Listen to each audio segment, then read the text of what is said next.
विमला के पहले एक बेटा था और अब उसका दूसरा प्रसव काल था। इसलिए विमला के ससुराल में उसकी सास ने अपनी बीमारी की वजह से विमला को उसके मायके भेज दिया, क्योंकि मायके में विमला की देखभाल अच्छे से हो जाती। मायके में मदद करने के लिए विमला के साथ विमला की भाभी और उसकी छोटी बहन भी थी। वैसे विमला के पति और सास को इस बात से कोई फर्क नहीं पड़ता था कि आने वाला बच्चा बेटा होगा या बेटी, क्योंकि विमला का पहला बच्चा बेटा था। उसके ससुराल वाले तो बस यही चाहते थे कि बच्चा स्वस्थ हो, लेकिन विमला भगवान से बस यही मांगती थी कि भगवान बेटा हो। उसे बस बेटे की चाहत थी। उसका मानना था कि बेटी तो ससुराल चली जाएगी, बुढ़ापे में देखभाल तो बेटा ही करेगा। 2 बेटे रहेंगे तो दोनों में से कोई एक तो देखभाल कर लेगा। बेटी पालना भी तो आसान नहीं है। और फिर बेटी की किस्मत में पता नहीं कैसा घर बार मिले। बेटी की शादी में कितना भी दहेज दो, मन नहीं भरता दहेज के लालचियों का। और अपना बहुत कुछ देने के बाद भी बेटी के बाप का सिर हमेशा झुका रहता है। ससुराल वालों को इस बात से कोई फर्क नहीं पड़ता कि दहेज के लिए लड़की के बाप को कर्ज लेना पड़ा है या अपना घर और खेत बेचना पड़ा है। नहीं नहीं, विमला सोचने लगी उसे बेटी नहीं चाहिए। वो अपनी बहू को ही अपनी बेटी बना लेगी और अपने बेटे की शादी में वो दहेज भी नहीं लेगी। इन्हीं विचारों में मगन विमला को अचानक दर्द का एहसास हुआ। उसने अपनी माँ को आवाज़ लगाई। भाभी ने उसको सहारा देकर उठाया और उसके भाई को कहा, जल्दी से गाड़ी निकालो, अस्पताल चलना है। विमला की माँ ने जल्दी से आवश्यक सामान बैग में डाला। तब तक विमला के भाई ने गाड़ी निकाल ली और विमला की माँ और भाभी ने सहारा देकर विमला को गाड़ी में बैठाया। माँ ने समझाया, देखो बेटा, चिंता मत करो, सब ठीक ठाक होगा। विमला का दर्द बढ़ रहा था, लेकिन दर्द में भी विमला के दिमाग में बस एक ही बात थी, भगवान इस बार भी बेटा ही देना। विमला को अस्पताल लेकर जाया गया। वहाँ जांच के बाद डॉक्टरों ने बताया कि अभी बच्चे होने में समय है। दवाई और इंजेक्शन के बाद डॉक्टर ने हिदायत दिया कि किसी तरह का तनाव ना ले और पूरा आराम करे। कुछ घंटों के बाद विमला को डिस्चार्ज कर दिया गया और वो सब वापस घर आ गए। माँ ने विमला को समझाया, विमला ज़्यादा मत सोचो बेटा और धार्मिक किताबें पढ़ा करो। विमला का बेटा जो अभी छोटा था, उसका नाम रोहन था, अपनी माँ से पूछा, माँ मेरा छोटा भाई कब आएगा? मैं उसके साथ खूब खेलूँगा। बेटे को प्यार से पुचकारते हुए विमला ने कहा, बेटा बहुत जल्दी आपका भाई आ जाएगा, तब तक आप नानू के साथ खेलो। विमला की छोटी बहन नेहा जो नाश्ता लेकर आई थी और बोली, दीदी आप अच्छे से नाश्ता करके आराम कर लो, मैं मुन्ने को लेकर बाहर जा रही हूँ। नाश्ता करने के बाद बच्चे की कल्पना करती हुई विमला सो गई। कुछ दिन आराम से बीते। अब वो रोज रामायण पढ़ती और अपने खाने पीने का ध्यान रखती। उसकी माँ ने उसे जो अच्छी अच्छी धार्मिक किताबें पढ़ने को लाकर दी थी और विमला को समझाया था, स्वस्थ माँ का बच्चा ही स्वस्थ होता है और स्वस्थ बच्चा सुंदर होता है। एक दिन विमला के मायके में खबर आई कि उसके चचेरी ननंद के ससुराल वालों ने उसे जला दिया है। विमला सुबह उठी और रोते हुए अपनी माँ से कहा कि दीदी पिछले महीने ही तो ससुराल से भागकर आई थी हमारे यहाँ और वो वापस जाना नहीं चाहती थी ससुराल, लेकिन चाचा जी ने ज़बरदस्ती दीदी को भेज दिया। चाची ने समझाया कि शादीशुदा बेटी ससुराल में अच्छी नहीं लगती। माँ, दीदी इतना रो रही थी कि ससुराल वाले पूरे दानव हैं। वो बता रही थी दहेज के लिए दीदी को हमेशा दुखी करते थे। जीजा भी हाथ उठाते थे। दिखाया था दीदी ने चोट के निशानों को। मुझे तो बहुत गुस्सा आया था। माँ, मैंने चाची को भी कहा मत भेजो दीदी को उनके ससुराल, और दीदी के ससुराल वालों पर पुलिस केस दर्ज कर दो। लेकिन मेरी बात किसी ने नहीं मानी। अब देखो नतीजा। विमला को अपनी ननद के जाने का बड़ा दुख था। पूरा समय होने के कारण विमला ससुराल नहीं जा पाई। विमला की माँ ने अपनी बहू और बेटी को हिदायत दी कि वो विमला का पूरा ध्यान रखे। अब ऐसे मौके पर उनका तो जाना जरूरी था। विमला की सास की तबीयत भी खराब थी, इसलिए वो अपने पति और बेटे के साथ विमला के ससुराल गई। जाते समय अपनी बेटी को समझाया, विमला बेटी ज़्यादा मत रोना और ज़्यादा टेंशन मत लेना, नहीं तो बच्चे पर असर पड़ेगा। जो होना था वो तो हो गया। विमला अपनी भाभी से बातें कर रही थी। कहने लगी, भाभी जब हम बेटी के लिए कुछ कर ही नहीं सकते, सब उसे पराया ही समझते हैं, तो बेटी पालने की ज़रूरत ही क्या है। मुझे बेटी नहीं चाहिए भाभी। उधर विमला की माँ जब विमला के ससुराल पहुंची तो वहाँ सभी बड़े दुखी थे। विमला की माँ अपनी समधन के पास रुक गई और बाकी सब विमला के ननंद के ससुराल चले गए, जहाँ उसकी ननंद को जलाया गया था। लेकिन लिपा पोती हुई की लड़की खाना बनाते हुए जल गई और उसे बचाया नहीं जा सका। विमला की सास ने बताया कि बहुत तंग करते थे लड़की को, उसके ससुराल वालों को सजा मिलनी चाहिए। लेकिन क्या फ़ायदा, लड़की तो वापस नहीं आएगी, बिना मतलब के बात फैलेगी और बदनामी होगी। वो झूठ बोलकर लड़की को ही बदनाम करेंगे। पहले ही ध्यान देना चाहिए था। अब तो जो होना था सो हो गया। विमला की सास ने अपनी बहू के बारे में पूछा और बताया कि उसकी अपनी बेटी को तो उसके ससुराल वाले आने ही नहीं देते हैं। बेटी को देखने के लिए मन तरस कर रह जाता है। लेकिन चलो कोई बात नहीं, मन में संतोष है कि बेटी अपने ससुराल में खुश है। ये सुनकर विमला की माँ ने मन में सोचा कि ये भी कहाँ अपनी बहू को मायके आने देती थी, अभी तो मजबूरी है जो भेज दिया। लेकिन वो बोली कुछ नहीं, चुपचाप बैठी रही। उनका दिमाग तो बस यही सोच सोच कर परेशान था।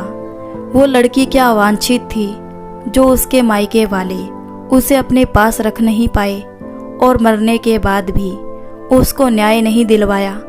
कितनी आसानी से उन्होंने इस बात को मान लिया कि लड़की अपनी लापरवाही से मरी है और उसके ससुराल वालों को भी सजा नहीं दिलवाया। इस तरह तो समाज में अपराध ही फैलेंगे। तभी विमला की सास बोली, अरे समधन जी, क्या सोच रही हो उस लड़की के बारे में?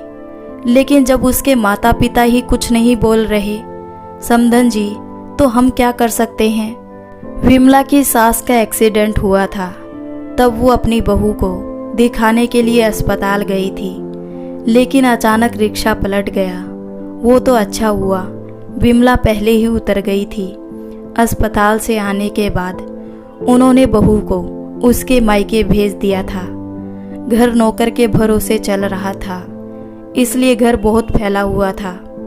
कुछ देर बैठने के बाद विमला की माँ अपने घर आने को तैयार हुई। उसके पति और बेटा भी वापस आ गए थे। विमला की सास ने रोकने का बहुत आग्रह किया, लेकिन विमला की माँ को विमला का पूरा समय होने के कारण वो विमला के ससुराल में ज़्यादा नहीं रुक सकती थी। रास्ते में कोई कुछ नहीं बोला, चुपचाप घर आ गए। घर पहुंचकर विमला की माँ अपनी बेटी के पास पहुंची और उन्हें देखकर थोड़ा अच्छा लगा कि विमला अपनी भाभी से बातें कर रही है और उसकी छोटी बेटी खाना बना रही थी। विमला अपनी माँ से अपने ससुराल के बारे में पूछने लगी, लेकिन माँ ने कहा पहले नहाने तो दे। वो नहाने चली गई और उनकी बहू सबके लिए चाय बनाने चली गई। विमला को देखकर लग रहा था कि बच्चा आजकल में ही होगा। विमला सोच रही थी कहीं ये बच्चा अशुभ तो नहीं। बच्चे के पेट में आने के बाद ही उसकी सास बीमार हुई है और अब उसकी सहेली जो ननंद थी, सहेली के बराबर थी, वो भी मर गई। पति का बिजनेस भी घाटे में चल रहा है। नहाने धोने के बाद जब सब चाय पीने लगे तो माँ ने विमला के सिर पर प्यार से हाथ फेरते हुए कहा, विमला, तुम्हारी सास ठीक है, तुम ज़्यादा मत सोचा करो। और अपने बेटे से कहा कि बेटा, गाड़ी में पेट्रोल भरवा कर तैयार रखना। और अपनी बहू से कहा कि आवश्यक सामान बैग में डालकर बैग तैयार रखना। किसी तरह की लापरवाही मुझे नहीं चाहिए। विमला अपने ससुराल के बारे में जानना चाहती थी, लेकिन उसके माता पिता ने बात करने से मना कर दिया। वो अपने नाती के साथ खेलने में व्यस्त थे। विमला आराम करने के लिए अपने कमरे में आई और बिस्तर पर आंख बंद करके लेट गई और सोचने लगी। भाभी कह रही थी, इस बार तो सबके बेटा ही हो रहा है, तो दीदी तुम्हारे भी बेटा ही होगा। रात को करीब 2 बजे थे। विमला को दर्द शुरू हो गया। उसने अपनी माँ को आवाज़ दी। माँ ने जल्दी से उसके भाई को उठाया और गाड़ी निकालने के लिए कहा और जल्दी से विमला को अस्पताल ले गए। डॉक्टर ने तुरंत विमला को एडमिट कर लिया। लेडी डॉक्टर ने जांच करके बताया कि दर्द शुरू हो गए हैं। लगभग 4-5 घंटों में बच्चा होने की संभावना है। उम्मीद है बच्चा नॉर्मल ही होगा। आप लोग बाहर वेटिंग रूम में इंतज़ार करिए और रिसेप्शन पर फार्म भरकर पैसे जमा कर दीजिए। विमला के पिता ने अपने दामाद को फ़ोन करके बता दिया और विमला की माँ वहीं वेटिंग रूम में बैठकर मन ही मन भगवान से प्रार्थना करने लगी। उन्हें बहुत ही ज़्यादा चिंता हो रही थी। वो सोचती थी कि बेटा हो या बेटी, बस नॉर्मल डिलीवरी हो जाए, जच्चा बच्चा स्वस्थ रहे। सुबह के 5 बज रहे थे जब नर्स ने आकर खुशखबरी सुनाई कि विमला को बेबी हो गया है। माँ और बच्चा दोनों ठीक है। आप बच्चे का कपड़ा और तौलिया दे दो। विमला की माँ ने पूछा, बेटा हुआ है या बेटी? नर्स ने कहा, 20 मिनट में हम बच्चा दिखा देंगे, आप खुद देख लेना। और वो कपड़े लेकर चली गई। नॉर्मल डिलीवरी हुई है ये जानकर उन्होंने भगवान को धन्यवाद दिया, लेकिन ये जानने की उत्सुकता बढ़ गई थी कि बेटा हुआ है या बेटी। पता नहीं नर्स ने क्यों नहीं बताया। खैर जो भी हो स्वस्थ हो। अब विमला का भाई चाय लेकर आया और बोला, माँ चलो चाय पी लेते हैं। माँ बोली, ठीक है बेटा, घर में फ़ोन करके बता देना। बेटा बहू को बोल दो, वो थोड़ा सा हरीरा बनाकर ले आएगी और बच्चे के कपड़े भी ले आएगी। और सब आराम से चाय पीने लगे। विमला के पति और ससुर भी आ गए थे। विमला के भाई ने घर पर फ़ोन किया तो उसकी पत्नी ने पूछा, भांजा हुआ है या भांजी? तो विमला के भैया ने बोला, नर्स ने ये तो नहीं बताया, लेकिन कुछ देर में पता चल जाएगा। तुम जल्दी से विमला के लिए हरीरा बना लो और तैयार हो जाओ। रोहन को भी तैयार कर दो, मैं लेने के लिए आ रहा हूँ। कुछ देर बाद नर्स ने विमला के परिवार वालों को बुलाया और बेबी को दिखाया। बच्चा बहुत ही सुंदर था, पर बेटी थी, लेकिन बहुत प्यारी। नातिन को गोद में लेकर विमला की माँ खुश हो गई। नर्स कहने लगी कि 2 घंटे बाद वार्ड में शिफ्ट कर देंगे, तब आप सब मिल लीजिएगा। विमला की माँ ने फ़ोन करके समधन को बताया तो वो भी खुश हो गई। कहा चलो परिवार पूरा हुआ। एक बेटा था, एक बेटी हो गई। 2 दिन बाद अस्पताल से छुट्टी मिल गई और सब घर आ गए। और विमला को जब पता चला कि उसे बेटी हुई है तो विमला थोड़ी उदास हो गई। उसे बेटे की उम्मीद थी, लेकिन ये भी तो उसकी संतान थी। उसने अपनी बच्ची को गोद में लिया। उसका बेटा रोहन भी अपनी बहन को देखकर बहुत खुश हो रहा था। जिस दिन अस्पताल से घर आना था उसी दिन पता नहीं कैसे शॉर्ट सर्किट से घर में आग लग गई। सब अस्पताल में थे, इसलिए जान का तो नहीं, लेकिन माल का काफ़ी नुकसान हुआ। विमला कहती है, माँ ये बच्ची अशुभ है, इसके आने से पहले ही घर में आग लग गई। माँ ने विमला को डांटते हुए कहा, ऐसा नहीं कहते, आग बच्ची के कारण नहीं, लापरवाही के कारण लगी है। बच्ची तो लक्ष्मी है, इसलिए तो सब बच गए। विमला की सास की तबीयत अब थोड़ी ठीक थी। प्लास्टर कट गया था, इसलिए अब थोड़ा बहुत चलने लगी थी। नौकरों की सहायता से उन्होंने अपनी बहू के लिए गोंद के लड्डू बनाकर भिजवा दिए थे। 3 महीने मायके में रहने के बाद विमला अपने ससुराल वापस आ गई थी। उसका बेटा रोहन अपने दादा दादी से मिलकर बहुत खुश था। बेटी जिसका नाम नाना ने रमा रखा था। दादी उसको गोद में लेकर प्यार करती है। दादी कहती है, नज़र ना लगे मेरी बच्ची को, बहुत सुंदर है। रोहन अपने बाल सुलभ अंदाज में पूछता है और मैं सब हंस पड़ते हैं। दादा अपने पोते को गोद में उठाकर कहते हैं, मेरा पोता सबसे सुंदर है। विमला का पति कमल भी बहुत खुश था। इस तरह हंसी खुशी दिन बीत रहे थे। एक दिन कमल और उसके पिता दोनों बहुत परेशान होकर घर आए। पूछने पर बताया कि उसके बिजनेस पार्टनर ने बेईमानी से सब कुछ अपने नाम करवा लिया और कंपनी बेचकर और उसके नाम से बहुत कर्ज लेकर कहीं चला गया और अब कर्जदार अपने पैसे वापस मांग रहे हैं। अब इतना पैसा वो लोग कहाँ से लाएंगे। तभी फ़ोन की घंटी बजी और कोई धमकी देने वाले अंदाज में बोला, यदि 1 हफ्ते के अंदर मेरे पैसे वापस नहीं हुए तो मैं पुलिस केस दर्ज करवाऊंगी। ये सुनकर कमल के पापा को हार्ट अटैक आ जाता है। तुरंत सब अस्पताल ले जाते हैं, लेकिन उनको बचाया नहीं जा सका और कुछ दिनों के बाद ही कमल की माँ भी अपने पति के गम में चल बसी। वो अपने पति की मौत का सदमा बर्दाश्त नहीं कर पाई। बेचारा कमल अनाथ हो गया, लेकिन काम तो करना ही था। प्रिय दोस्तों, अपने समाज में जीवित को भोजन ना मिले, लेकिन मृत्यु भोज करना बहुत आवश्यक है। ससुराल वाले सब आए थे, मदद करने को भी तैयार थे, लेकिन स्वाभिमानी कमल ने मदद लेने से मना कर दिया। उसने अपना घर गिरवी रखकर अपने माता पिता का श्राद्ध और मृत्यु भोज संपन्न किया। कमल ने अपनी पत्नी विमला और अपने ससुराल वालों के साथ मिलकर विचार किया, अब यहाँ रहकर कोई फायदा नहीं है। मैं यहाँ का सब बेचकर सबका उधार चुकता कर दूंगा।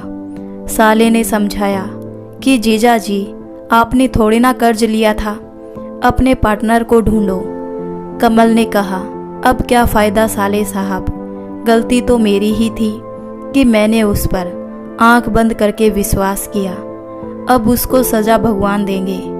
माँ बाप के बाद यहाँ रहना मुश्किल है, फिर वो गुंडे टाइप के लोग हैं, अपना पैसा तो छोड़ेंगे नहीं। कहीं उन्होंने मेरे बच्चे को परेशान किया तो, और फिर अब मैं यहाँ काम भी क्या करूँगा। मैंने सोच लिया है, यहाँ का सब बेचकर सबका कर्ज चुका दूंगा और फिर हम दिल्ली चले जाते हैं। विमला के मायके वाले ये सुनकर उदास हो गए, लेकिन वो भी कर क्या सकते थे। विमला के पिता ने पूछा, और दिल्ली में क्या करोगे जमाई जी?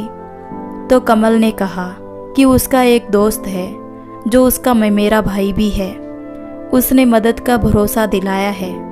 उसने कहा है प्रिंटिंग प्रेस में जगह खाली है जहां कमल को नौकरी मिल सकती है। विमला के पिता ने कहा, ठीक है दामाद जी, जैसी आपकी मर्जी। आप चाहो तो विमला और बच्चों को हमारे पास छोड़ सकते हो। कमल ने कहा, नहीं, इनका साथ जाना ही ठीक होगा। तो कमल के ससुर जी बोले, ठीक है, जैसी आपकी मर्जी, कोई मदद की ज़रूरत हो तो कहना, और अब हम चलते हैं। विमला के मायके वाले चले गए और कमल भी बाहर चला गया ग्राहक ढूंढने। कमल बच्चों के साथ खूब खुश था, लेकिन माँ बाप का दुख उसे भीतर ही भीतर खा रहा था। ऊपर से कर्ज वाले लोग उसे परेशान कर रहे थे। विमला बच्चों के साथ बैठी सोच रही थी, अभी साल भर पहले सब कितना अच्छा था। रमा के पेट में आते ही सब गड़बड़ हो रहा है। कहीं ये लड़की अब सुगनी तो नहीं है। मुझे इस लड़की की ज़रूरत ही नहीं थी। लड़की तो बस पालो पोसो, फिर अपने ससुराल चली जाएगी। ससुराल वालों की मर्जी होगी तो आने देंगे, नहीं तो नहीं। लड़की से तो मोह लगाना बेकार है। अगले दिन कमल की जिंदगी काफ़ी परेशानी भरी थी। माँ बाप के जाने का दुख और आगे की जिंदगी भी निश्चित नहीं थी। अपना पुश्तैनी घर का मोह भी था। उसके पास 3 कमरों का पुश्तैनी घर, जिसमें एक छोटा सा आंगन भी था जहां उसका बचपन बीता था, और एक छोटा सा खेत लगभग 2 बीघे का एक छोटा सा बगीचा था। यदि पार्टनर ने बेईमानी नहीं की होती तो बिना बिजनेस के भी गांव में रह सकता था। वो कर्ज जो उसने लिया ही नहीं था, लेकिन उसे ही चुकाना था। फिर भोज के लिए उसने अपना घर गिरवी रख दिया था। काफ़ी प्रयासों के बाद खेत और बगीचे अच्छे पैसों में बिक गया। उसने कर्ज के पैसे वापस कर दिए और साहूकार से अपना घर भी छुड़वा लिया। अब उसे घर बेचने की ज़रूरत नहीं थी। घर बेचने की उसे खुशी थी कि उसका घर बच गया, कि उसका घर बिका नहीं, क्योंकि इंसान कहीं भी जाए वापस तो अपने घर ही आना है। अब कमल को दिल्ली जाने की तैयारी करनी थी। कमल और विमला सभी आवश्यक सामान की पैकिंग करने लगे। आखिर गांव छोड़ने का समय आ गया था। विमला के मायके वाले मिलने आए। विमला की माँ बहुत उदास थी। आखिरकार माँ जो थी, अपनी बेटी को शहर भेजते हुए उसे चिंता हो रही थी। वो लगातार हिदायत दे रही थी, बच्चों को ठीक से रखना, रमा पर ज़्यादा ध्यान देना, वो अभी बहुत छोटी है। वे लोग स्टेशन तक छोड़ने आए। जब तक गाड़ी आंखों से ओझल नहीं हो गई, वे सब वहीं खड़े रहे। दिल्ली स्टेशन पर कमल का दोस्त अमर खड़ा था। उसने अपने घर के पास ही एक छोटा सा किराए का मकान ढूंढ रखा था। मकान छोटा था और कच्ची कॉलोनी में था, लेकिन किराया कम था। अब अपना सामान रखने के बाद अमर के घर गए। खाने का इंतज़ाम अमर ने कर रखा था। देर रात तक बातें होती रही, भविष्य की योजनाएं बनती रही। रात बहुत हो गई थी, बच्चे भी सो गए थे, इसलिए कमल और विमला घर आ गए। सवेरे प्रिंटिंग प्रेस में जाना था, जहां काम मिलने की उम्मीद थी। यात्रा की थकान थी, सब गहरी नींद में सो गए। कमल को प्रेस में नौकरी मिल गई। गरीब माहौल में घर अच्छे से चलने लगा। जीवन की गाड़ी रफ्तार पकड़ चुकी थी। रोहन अब 5 साल का हो गया था। उसका स्कूल में नाम लिखवा दिया गया। रमा भी अभी साल भर की होने वाली थी। अब वो चलने लगी थी। उसके मुंह से पापा सुनकर कमल अपनी सारी थकान भूल जाता था। वैसे विमला को यहाँ ज़्यादा अच्छा नहीं लगता था, लेकिन करती भी क्या, रहना तो यहीं पर था, अमर के पास। कमल को अब दिल्ली आए हुए 2 साल हो गए थे। प्रेस की इस नौकरी में पैसे बहुत कम थे। बच्चे बड़े हो रहे थे, सो खर्चे भी बढ़ रहे थे। कमल निरंतर प्रयास में था कि अच्छी नौकरी के लिए, और एक दिन किस्मत काम कर गई। एक अच्छे संस्थान में अच्छी पोस्ट पर कमल को नौकरी मिल गई। सैलरी भी अच्छी थी। कमल बहुत खुश था। उसकी मेहनत रंग लाई थी। अब वो अच्छी जगह घर ले सकेगा, बेटे को भी प्राइवेट स्कूल में पढ़ा सकेगा। खुशी खुशी वो घर पहुंचा अपनी पत्नी विमला को खुशखबरी देने। लेकिन घर पहुंचकर देखता है कि विमला बेहोश है और बच्चे रो रहे हैं। कमल जल्दी से अपने दोस्त अमर के घर बच्चों को छोड़कर आया और विमला को डॉक्टर के पास लेकर गया। जांच करने पर पता चला कि विमला प्रेग्नेंट है। डॉक्टर के ग्लूकोज चढ़ाते ही कुछ समय बाद विमला को होश आ गया। दवाई लेकर कमल विमला के साथ घर वापस आ गया। घर में अमर की पत्नी मीना आ चुकी थी। मीना ने खाना बनाकर बच्चों को खिला दिया था। कमल समझ नहीं पा रहा था कि वो क्या करे। उसका परिवार पूरा हो चुका है, लेकिन अबॉर्शन करवाना तो पाप है। तब तक अमर भी आ जाता है और उसे नई नौकरी के लिए बधाई देता है। मीना चाय बनाकर सबको देती है। कमल बच्चे के बारे में बताता है तो मीना कहती है, भाई साहब, लगता है बच्चा बहुत किस्मत वाला है, तभी तो उसके आने से पहले आपको अच्छी नौकरी लग गई। अमर भी उसकी हाँ में हाँ मिलाता है। मीना कहती है, आप चिंता मत करो और विमला और उसके बच्चों की देखभाल मैं कर लूँगी। विमला मन ही मन खुश होती है कि इस बार बेटा ही होगा। 2 बेटे तो होने ही चाहिए। बेटी तो बड़ी होकर अपने घर चली जाएगी, बुढ़ापे का सहारा तो बेटा ही बनेगा। सब समय का खेल है, अच्छा या बुरा हम किसी को खुशकिस्मत या बदकिस्मत मान लेते हैं। ये बच्चा खुशकिस्मत था। कमल का समय अभी अच्छा चल रहा था। आज जब समय अच्छा हो तो सभी बिगड़े काम बन जाते हैं। एक दिन कमल का वो पार्टनर जिसके कारण कमल को दिल्ली आना पड़ा था, वो उसके पास आया और पैर पकड़कर माफ़ी मांगने लगा। बोला, कमल भाई मुझे माफ़ कर दो, मेरी नीयत में खोट आ गया था जिसके कारण आपको बहुत कष्ट उठाना पड़ा। कमल अपने पैर खींचते हुए कहता है कि तुम जाओ, तुम्हें यहाँ का पता किसने दिया, मैं तुम्हारी शक्ल भी देखना नहीं चाहता। तब वो कहने लगा, मुझे मालूम है भाई, लेकिन मैं आपके पैसे लौटाने आया हूँ। इन पैसों ने जो मुझे बहुत पैसे वाला तो बनाया, लेकिन मेरा घर बर्बाद हो गया, मेरी सभी खुशी खत्म हो गई। बड़ी मुश्किल से आपके घर का पता लगाया, हो सके तो मुझे माफ़ कर दो मेरे दोस्त। कहकर पार्टनर ने पैसा कमल को दिया और चला गया। कमल ने आवाज़ लगाई लेकिन वो रुका नहीं। अचानक पैसों से घर में खुशी की लहर आ गई। अब विमला ने सुझाया कि हम गांव में खेत खरीद लें, तो वो कहने लगा, नहीं, गांव में घर है वही बहुत है, दिल्ली मेरी कर्म भूमि है, अब हमें यहीं रहना है, यहीं कुछ देखते हैं। अपने दोस्त की मदद से कमल ने एक प्लॉट खोजा जहां खेत कटकर कॉलोनी का निर्माण हो रहा था। वहीं पर 100 गज का प्लॉट लेकर 2 कमरों का घर बनाया। बच्चे होने के बाद नए घर में जाने का विचार बना, क्योंकि यहाँ पर अमर और उसकी पत्नी का सहारा था। विमला बहुत खुश थी। वो मानने लगी थी ये बच्चा बहुत खुशकिस्मत है, इसी बच्चे की किस्मत से हमें घर मिला है, अच्छी नौकरी मिली है। विमला अपना अच्छे से ध्यान रखने लगी।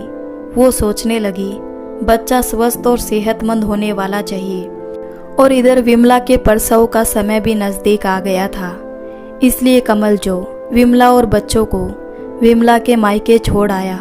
वैसे भी 2 साल से ज़्यादा हो गए थे आए हुए, फिर यहाँ देखभाल करने वाला भी कोई नहीं था। अमर की पत्नी मीना को भी गांव जाना था। उसकी सास बीमार थी, इसलिए उसका जाना जरूरी था। गांव का खुला वातावरण बच्चों को बहुत पसंद आया।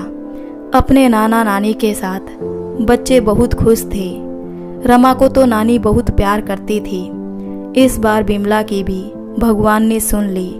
विमला को बेटा हुआ, सब खुश थे। 6 महीने के बाद कमल उसको लेने के लिए आया। परिवार में बच्चे आसानी से पल जाते हैं, माँ को कुछ पता नहीं चलता। अकेले बच्चों को संभालने में दिक्कत होती है, लेकिन जाना तो था ही। जाते समय विमला की माँ ने विमला को समझाया, बेटी का ध्यान रखना, उसे भी बेटों की तरह प्यार करना। जिस घर में बेटी की इज्जत होती है, बेटी जिस घर में खुश रहती है, उस घर में हमेशा खुशहाली रहती है। लेकिन विमला के दिमाग में ये बात घुसी ही नहीं। वो तो रमा को अशुभ समझती थी। सबसे विदा लेकर वो लोग अपनी कर्म भूमि दिल्ली आ गए। कमल ने किराए के घर को खाली कर दिया और अपने घर में आ गया। अपने घर में आकर विमला ने संतोष की सांस ली। अपना घर तो अपना होता है। कमल का जीवन बहुत ही व्यस्त था, लेकिन सुखम था। सुबह से शाम तक नौकरी और शाम को अपने बच्चों के साथ। उसे रमा बहुत पसंद थी। बेटी तो वैसे भी बाप की लाडली होती है। शनिवार और रविवार को कमल प्रिंटिंग प्रेस में जाता था। वहाँ के मालिक से उसकी दोस्ती हो गई थी। कमल वहाँ पर प्रूफ रीडिंग का काम करता था। इससे कुछ अतिरिक्त आमदनी हो जाती थी। समय बीतता गया। रोहन अच्छे प्राइवेट स्कूल में पढ़ने लगा, लेकिन विमला ने रमा का नाम सरकारी स्कूल में लिखवाया। कमल ने विरोध किया, लेकिन विमला उसकी बात नहीं सुनी। विमला ने कहा, पढ़ाई तो सरकारी स्कूल में भी होती है, पढ़ने वाली होगी तो सरकारी स्कूल में भी पढ़ लेगी, हमें उसकी शादी में भी तो खर्चा करना पड़ेगा। कमल मन मार कर रह गया, लेकिन पत्नी के आगे उसकी चलती नहीं थी। कमल अक्सर देखा करता था कि जो विमला रमा को उतना प्यार नहीं करती जितना अपने बेटों से करती है, लेकिन वो कुछ नहीं कह पाता था। फिर उसके पास उतना समय भी नहीं था। और फिर विमला रमा की अपनी माँ थी, कोई सौतेली तो नहीं जो कि कोई सवाल खड़ा करता। विमला का छोटा बेटा मोहन भी अब 5 साल का हो गया था। उसे भी अच्छे प्राइवेट स्कूल में डाला गया। रमा 8 साल की हो गई थी। वो समझने लगी थी कि माँ उसे प्यार नहीं करती, लेकिन क्यों ये समझ उसे नहीं था कि रमा ने जिद किया उसे भी भाई के स्कूल में ही जाना है, वो अपने स्कूल में नहीं पढ़ेगी। तो विमला ने उसे एक थप्पड़ जड़ दिया और चल चुपचाप अपने स्कूल जा, और नहीं जाना तो मत जा, घर का काम कर, लड़की को घर का काम ही तो काम आता है। रमा रोने लगी। कमल ने रमा को गोद में उठाया और विमला से कहा, तुम हमेशा रमा को ही क्यों डांटती हो? जब 2 बेटे प्राइवेट स्कूल में पढ़ सकते हैं तो तीसरा क्यों नहीं? इस बात पर दोनों में लड़ाई हो जाती। विमला रमा को मनहूस बोलती तो कमल को गुस्सा आ जाता। वो चिल्ला उठा, कितनी बार कहा है, तुम्हारी समझ में कुछ नहीं आता। सब लिखा होता है, संजोग होता है, कोई मनहूस नहीं होता। खबरदार जो आज के बाद मेरी बेटी को कुछ कहा। माँ बाप को लड़ते देख मासूम रमा सहम जाती और अपने पापा से लिपटकर बोलती, पापा माँ को मत डांटो, मैं माँ की सारी बात मान लूँगी, आप लोग लड़ो मत, मैं अपने स्कूल चली जाती हूँ। और वो भी बहुत अच्छा कहकर। कमल अपनी बेबसी को छुपाते हुए कहता, हाँ बेटा, स्कूल सब अच्छा ही होता है, बस मन लगाकर पढ़ाई करनी चाहिए। रमा स्कूल चली जाती है। कमल भी बिना खाए ऑफिस के लिए निकल जाता है। विमला सोचती है, आज रमा के कारण कमल उस पर गुस्सा हुआ है और बिना खाए ही चला गया। सच में ये लड़की तो मनहूस है। मैं तो बेटी चाहती ही नहीं थी, ये तो अवांछित बेटी है, और ये बेटी मेरे लिए सही नहीं है। मुझे बेटी नहीं चाहिए थी। विमला दिल की बुरी नहीं थी, बस वो पढ़ी लिखी थी। उसके ज़माने में खासकर गांव में लड़कियों को ज़्यादा पढ़ाने का रिवाज नहीं था। लड़कियों का कार्य क्षेत्र घर में ही था। जो लड़कियां घर के कार्यों में होशियार हो वो समझदार मानी जाती थी। सपने देखने की उम्र में तो उनकी शादी हो जाती थी।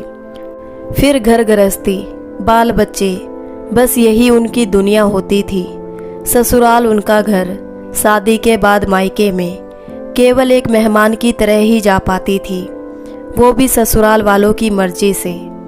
बाप की संपत्ति पर बेटी का कोई अधिकार नहीं था। मायके वाले अपनी खुशी से जो दे वही बहुत था। विमला समझने की कोशिश ही नहीं कर रही थी कि अब पहले वाला ज़माना नहीं रहा, और अब वो गांव में नहीं शहर में रहती है। अब तो गांव में भी लड़कियों को पढ़ाया जाने लगा है। लड़कियों की शिक्षा बहुत ज़रूरी है। लड़कियां भी पढ़ लिख कर अपने माता पिता का नाम रोशन कर सकती है। लड़कियां भी सपने देख रही है, आसमान की ऊंचाइयों को छू रही है। समाज में ऐसी कुरीतियां फैली हुई है, विशेष रूप से दहेज का दानव लड़कियों की शिक्षा के साथ ही खत्म होगा। लेकिन विमला कुछ समझने को तैयार नहीं थी। उसके दिमाग में तो बस यही बैठा हुआ था, बेटी तो पराई अमानत है, बुढ़ापे का सहारा तो बस बेटा ही है। कमल के डांटने से नाराज विमला काफ़ी देर तक बस बैठी ही रही। अचानक उसे ध्यान आया, बच्चों के स्कूल से आने का समय हो गया है। रोहन और रमा तो खुद से ही आ जाते थे, लेकिन मोहन को लेने जाना होता है। विमला जल्दी से तैयार होकर स्कूल के लिए निकल गई। मोहन को स्कूल से लाने के बाद विमला जल्दी से खाना बनाने लगी। तब तक रमा और रोहन भी आ गए थे। हाथ पैर धोकर बच्चे खाना खाते हैं। रमा अपनी माँ से खाने को कहती है, लेकिन विमला मना कर देती है। अब कमल गुस्से में बिना खाए पिए गया था, इसलिए विमला ने भी कुछ नहीं खाया। उसका खाने पीने का मन नहीं था। रमा के खाना खाने के बाद विमला उसको घर के कामों में मदद करने को कहती है। रमा को अभी स्कूल का होमवर्क करना था, लेकिन माँ का उदास चेहरा देखकर वो चुपचाप माँ के साथ काम करने लगती है। रमा का बाल सुलभ मन ये सोचकर दुखी था, कि माँ घर का काम करने को केवल उसे ही क्यों कहती है। मोहन तो चलो बच्चा है, लेकिन माँ भाई को कभी भी घर का काम नहीं करवाती। भाई तो स्कूल से भी बस से ही आता है, उसे तो पैदल ही आना होता है। स्कूल दूर है तो थक जाती है, लेकिन माँ आराम करने के लिए भी भाई को ही कहती है, उसे नहीं। भाई तो स्कूल से आने के बाद खाना खाएगा, फिर आराम से सो जाएगा। शाम को पढ़ने के लिए ट्यूशन जाएगा और उसके बाद बाहर जाकर खेलने में बिजी हो जाएगा। भाई को खेलने के लिए भी माँ कभी नहीं रोकती, जबकि उसे घर के काम करने को बोलती है। माँ उसे भी भाई की तरह प्यार नहीं करती। वो समझ ही नहीं पाती। अपनी माँ को उदास देखकर रमा को अच्छा नहीं लग रहा था। वो अपनी माँ से पूछती है, माँ क्या हुआ? तो माँ कहती है, सिर में दर्द है। रमा अपनी माँ के सिर में तेल लगाने लगती है। शाम को कमल जल्दी आ जाता है और पहले की तरह ही हंसकर बच्चों के साथ खेलने लगता है। विमला चाय बनाने के लिए चली जाती है। ऐसा नहीं था कि विमला रमा को प्यार नहीं करती थी। हाँ, वो अपने दोनों बेटों को, खासकर अपने छोटे बेटे मोहन से ज़्यादा प्यार करती थी। समय तेजी से आगे बढ़ रहा था। अब रोहन इंजीनियरिंग कॉलेज में पढ़ रहा था। वो हॉस्टल में रहता था।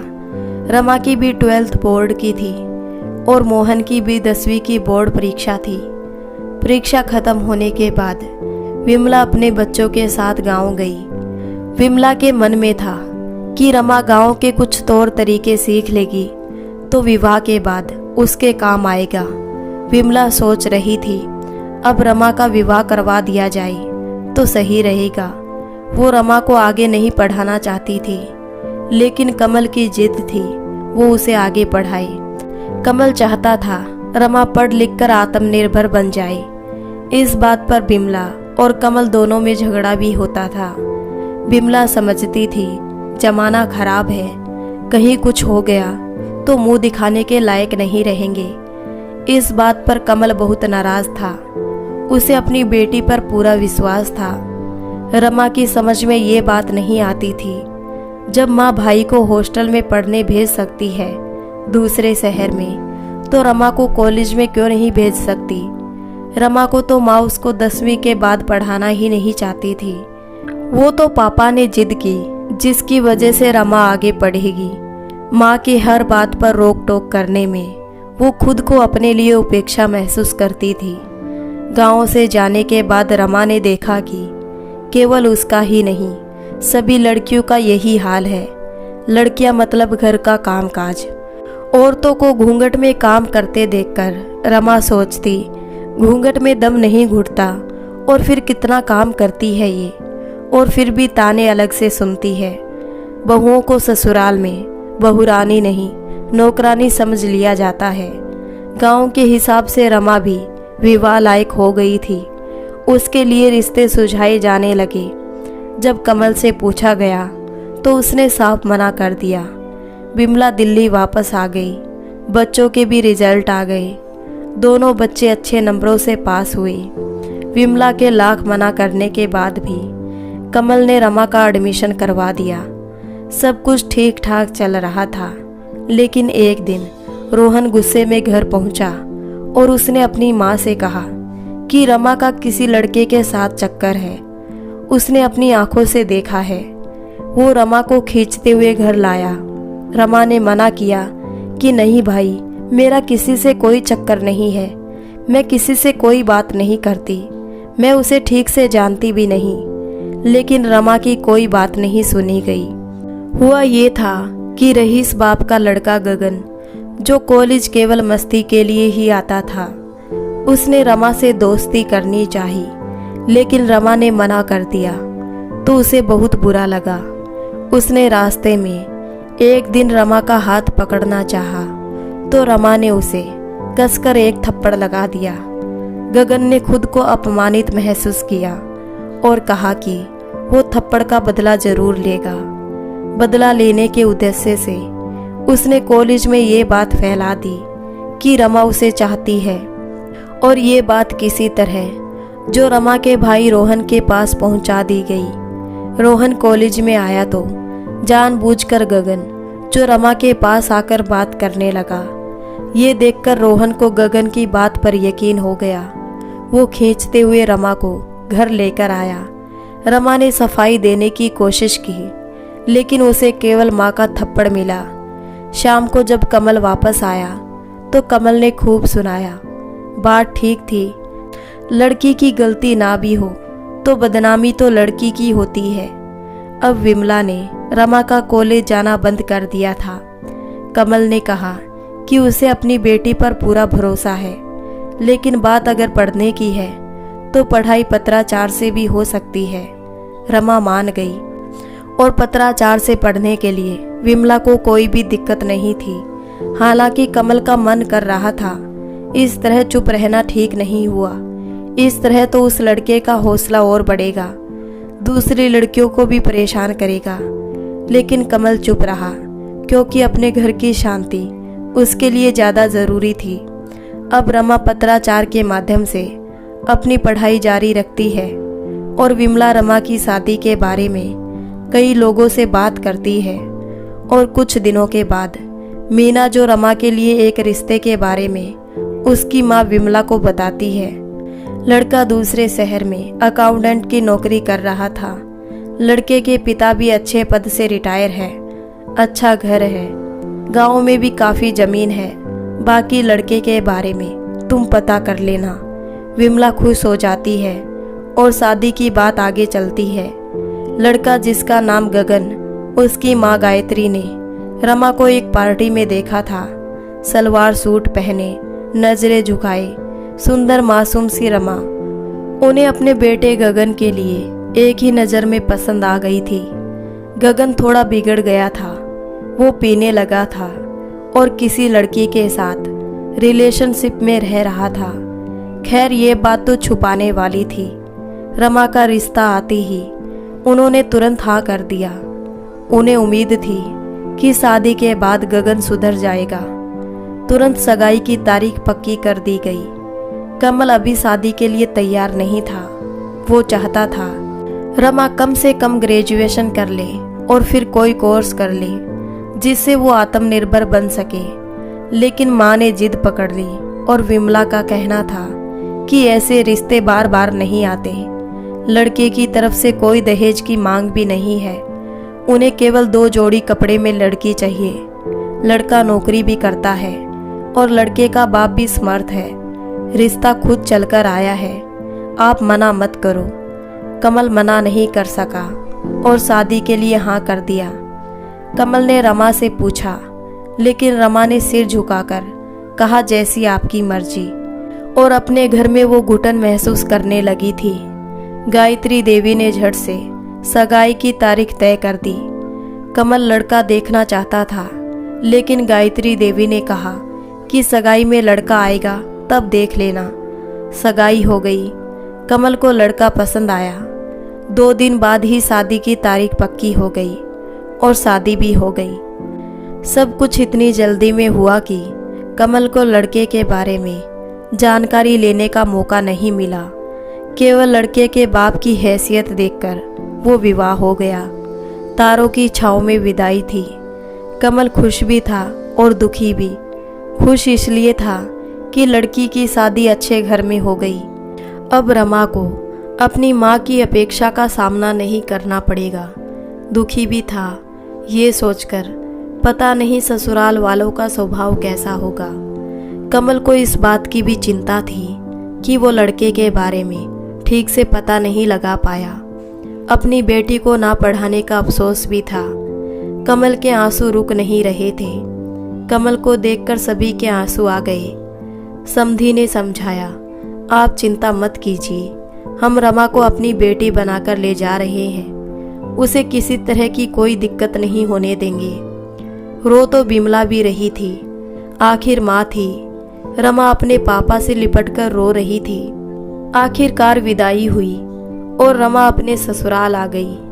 रमा के ससुराल का घर काफ़ी बड़ा था। रमा की सास ने अपनी बहू का स्वागत बड़े उत्साह से किया था। सभी रीति रिवाज पूरे होने के बाद मुंह दिखाई की रस्म पूरी हुई थी। रमा बहुत सुंदर थी। सबने गायत्री जी को सुंदर बहू लाने के लिए बधाई दी थी। किसी ने पूछा कि दहेज में बहू क्या क्या लेकर आई है। लड़की तो ढंग का कोई गहना भी नहीं लाई। गायत्री देवी ने कहा, चांद सी बहू मिली है, और क्या दहेज चाहिए। गहने तो मैं तब बनवा नहीं पाई थी, अब बनवा दूंगी। वैसे मेरी बहू को किसी गहने की ज़रूरत नहीं है, उसके संस्कार ही उसके गहने हैं। अपनी सास की बात सुनकर रमा का मन बहुत खुश हुआ। उसकी नज़र में अपनी सास की इज्जत बढ़ गई थी। रमा की आंखों में अब सपने तैरने लगे थे। दिन भर जो आंखों ने सपना देखा था, वो सपना रात को एक ही झटके में चूर चूर हो गया था। जब गगन ने कहा कि उसने ये शादी केवल अपने परिवार के दबाव में की है, वो किसी और लड़की से प्यार करता है और उसी से शादी करना चाहता है, रमा चाहे तो तलाक ले सकती है, कहकर वो तकिया लेकर सोफे पर सोने चला गया। अपनी किस्मत के बारे में सोचकर रमा पूरी रात रोती रही। वो तलाक भी नहीं ले सकती थी। उसे अपनी माँ का स्वभाव पता था, उल्हाने दे देकर जीना हराम कर देगी। अब रमा को अपने पापा पर भी गुस्सा आ रहा था। पापा इतने ज़्यादा लापरवाह कैसे हो सकते हैं। बोझ समझकर विदा कर दिया। लड़के के बारे में जानकारी लेने की कोशिश भी नहीं की। आंसुओं में पूरी रात बीत गई। सवेरे होने पर गायत्री ने जब बहू का मुंह देखा तो वो सब समझ गई। अब उसे इस बात का दुख हुआ कि उन्होंने बात छुपाकर रमा की जिंदगी बर्बाद कर दी।